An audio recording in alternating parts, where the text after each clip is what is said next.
अस्सलाम वालेकुम। आज का जो हमारा टॉपिक है वो है drugs for diabetes. Diabetes basically क्या है, हमारे पास हाइपर ग्लाइसीमिक स्टेट है जिसमें हमारे पास क्या हो जाता है, ग्लूकोज लेवल बढ़ जाते हैं। हाइपर ग्लाइसीमिक स्टेट है। अच्छा, इस हाइपर ग्लाइसीमिक स्टेट को ट्रीट करने के लिए बेसिकली हम क्या देंगे, हम देंगे इंसुलिन। इंसुलिन बेसिकली क्या करता है, इसका अपोजिट काम करता है, हाइपो कर देता है ग्लूकोज को बेसिकली सेल के अंदर सेल के अंदर जो है अपटेक करवा के वो ग्लूकोज को जो है ब्लड लेवल जो है ग्लूकोज से कम कर देगा। अच्छा, इंसुलिन जो है बेसिकली हमारे पास इंसुलिन की कैसे प्रोडक्शन होती है, इंसुलिन हमारे पास कहाँ पे बनता है, ये हम देखते हैं। इससे पहले हम देखें डायबिटीज़ की कितनी टाइप्स हैं। डायबिटीज़ की बात की जाए हमारे पास अगर, तो डायबिटीज़ में हमारे पास टाइप 1 है, टाइप 2 है, फिर हमारे पास मेन तो यही है। बाकी हमारे पास गेस्टेशनल डायबिटीज़ भी होती है और अदर्स होती हैं कुछ, जिसमें हमारे पास जेनेटिक प्रॉब्लम्स की वजह से हो सकती है। And another one we have is LADA. LADA is basically type 2 के अंदर ही होती है। इसको हम बोलते हैं latent auto immune diabetes of the adulthood. ठीक है, ये क्या है, 10 to 15% ऑफ उन्हीं एडल्ट में होती है, उन्हीं लोगों में होती है जिनको टाइप 2 डायबिटीज़ हो। अच्छा, इंसुलिन अब कैसे काम करेगा। टाइप 1 में क्या होता है कि आपके पास इंसुलिन क्यों देते हैं, क्योंकि टाइप 1 में आपके पास इंसुलिन की प्रोडक्शन ही नहीं हो रही। क्यों? क्योंकि बीटा सेल जो है डिस्ट्रॉय हो चुके हैं। तो और इसकी इटियोलॉजी क्या है, ऑटो इम्यून। इसी तरह टाइप 2 की बात की है तो उसमें हमारे पास क्या है कि इंसुलिन बन तो रही है, लेकिन या तो बहुत कम मिकदार में बन रही है या फिर रेजिस्टेंट हो गए इसके रिसेप्टर्स, जो कि इंसुलिन को अपने आप से लगने नहीं देते बेसिकली। अच्छा, इंसुलिन की अगर बात की है तो इंसुलिन हमारे पास कहाँ पे प्रोडक्शन होती है इंसुलिन की, पेनक्रियाज में।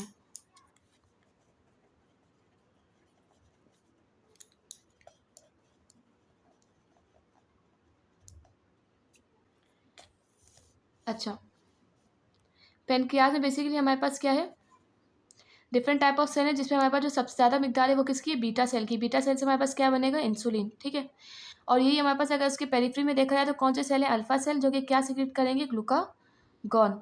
अच्छा, हमारे पास बाकी और सेल भी होते हैं, जैसे डेल्टा सेल है जो कि सिक्रेट करता है सोमेटोस्टेटिन।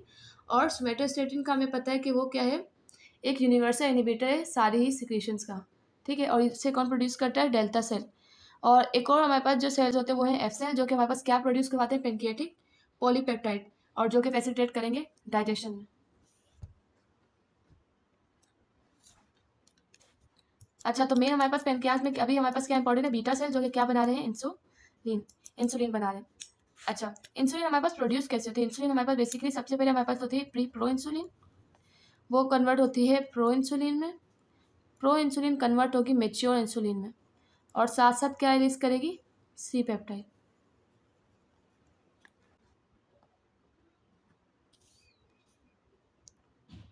बेसिकली हमारे पास ये क्या है, प्री प्रो इंसुलिन है ना। प्री प्रो इंसुलिन में हमारे पास क्या है, अगर आपने इसमें से जिस तरह इसकी आपने वो किया ना, सीक्वेंस में अगर उसको लाएं, तो जैसे इसकी क्लीवेज हुई इसमें क्या हुआ कि प्री पार्ट हट गया, अब ये क्या सिर्फ रह गया प्रो इंसुलिन। प्रो इंसुलिन में हमारे पास क्या है, ए चेन है, बी चेन है, और एक ये क्या है, कनेक्टिंग पॉलीपेप्टाइड है।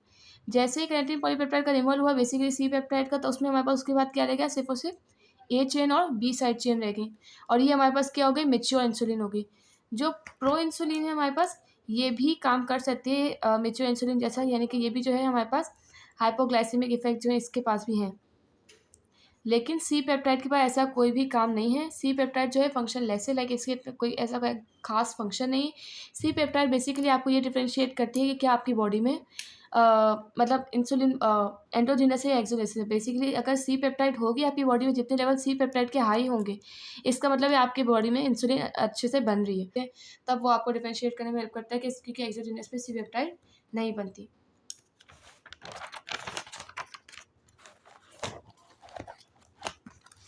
अच्छा, इंसुलिन बन तो गई, लेकिन इंसुलिन की सिक्रीशन कैसे होगी, इसके पास हमारे पास मेन स्टिमुलस क्या है, वो है ग्लूकोज। ग्लूकोज अब हमारे पास क्या है कि ये हमारे पास है अगर एक बीटा सेल है।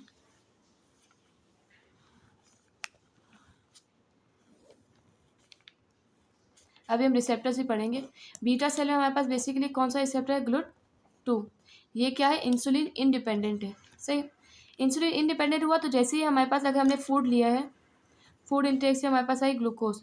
ग्लूकोज ने क्या किया, जो हमारे पास ये जो इंडिपेंडेंट वो थे रिसेप्टर के जरिए या ट्रांसपोर्टर के जरिए, वो क्या गया बीटा सेल के अंदर। बीटा सेल में जाके ग्लूकोज किस में कन्वर्ट हो गया, बेसिकली ग्लूकोज 6 फॉस्फेट में, ताकि दोबारा बाहर ना जाए।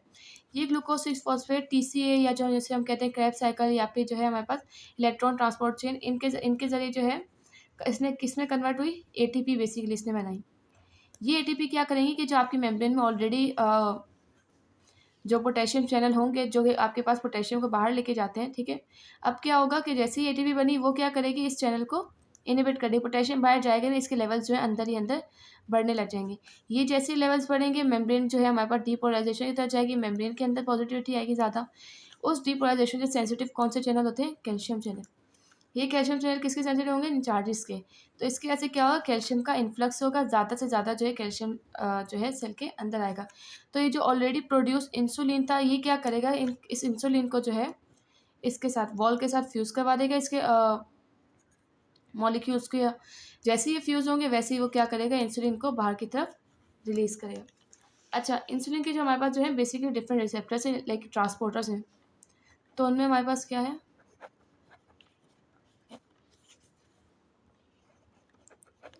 GLUT1 है, GLUT2 है,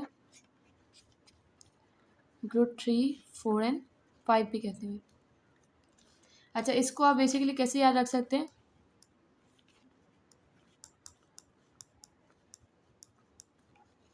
अच्छा इनकी अगर बात किया तो हमारे पास जो ग्लूट रिसेप्टर्स हैं बेसिकली ये क्या है, इनमें से GLUT1, 2 और 3 ये क्या है हमारे पास इंसुलिन इंडिपेंडेंट, और जबकि जो 4 है वो क्या है, इंसुलिन डिपेंडेंट है ये। अच्छा, GLUT1 की अगर बात किया है तो आपके पास बेसिकली ब्रेन में होगा, ब्लड ब्रेन बैरियर इसमें आ जाएगा, ब्लड में हो सकता है, और जो आपके पास जो RBC वगैरह हैं ये उसमें आ गया, ठीक है। और हार्ट में भी कहते हैं कि GLUT1 रिसेप्टर होते हैं। और ये GLUT2 की बात किया तो आपके पास लिवर में, पेनक्रियाज में,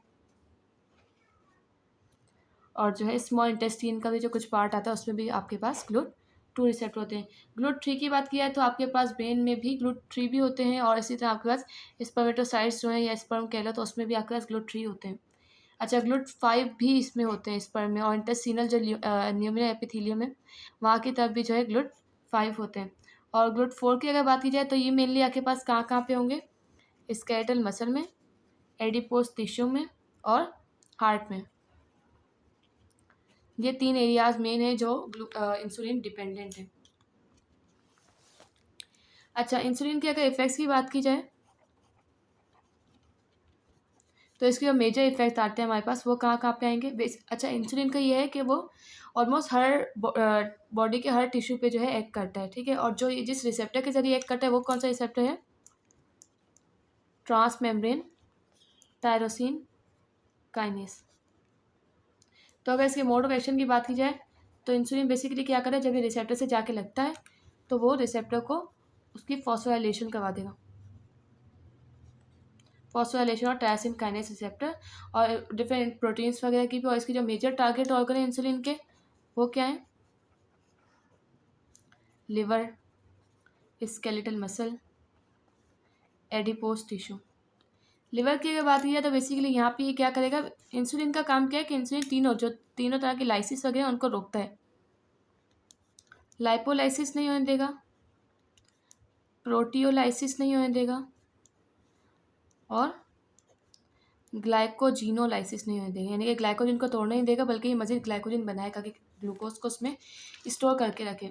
तो अगर लिवर की बात की जाए तो लिवर में यही है कि आपके पास ग्लूकोज को जो है स्टोरेज फॉर्म में कन्वर्ट करेगा, तो ये बेसिकली यहाँ पे ग्लाइकोजन ज़्यादा करवाएगा, ठीक है। वही आपको पता है GLUT2 रिसेप्टर के जरिए। स्केलेटल मसल की बात की जाए तो इसमें भी ग्लाइकोजन की सिंथेसिस होगी और प्रोटीन की सिंथेसिस होगी। और इसमें कौन सा रिसेप्टर है आपके पास, GLUT4 रिसेप्टर है जो कि इंसुलिन डिपेंडेंट है। और ये एडिपोज टिश्यू की बात की जाए तो इसमें आपके पास बेसिकली क्या होगी, टैग की स्टोरेज करवाएंगे बाय एक्टिवेटिंग लाइपोप्रोटीन लाइपेज। और इसमें भी आपके पास कौन सा रिसेप्टर है, GLUT4, जबकि लिवर में कौन से थे, GLUT2। अच्छा, यहाँ तक हमारे पास होगी इंसुलिन की प्रोडक्शन। अब जो हम नेक्स्ट वीडियो से स्टार्ट करेंगे वो होंगी टाइप्स ऑफ इंसुलिन की बेसिकली हम प्रिपरेशन से स्टार्ट करेंगे।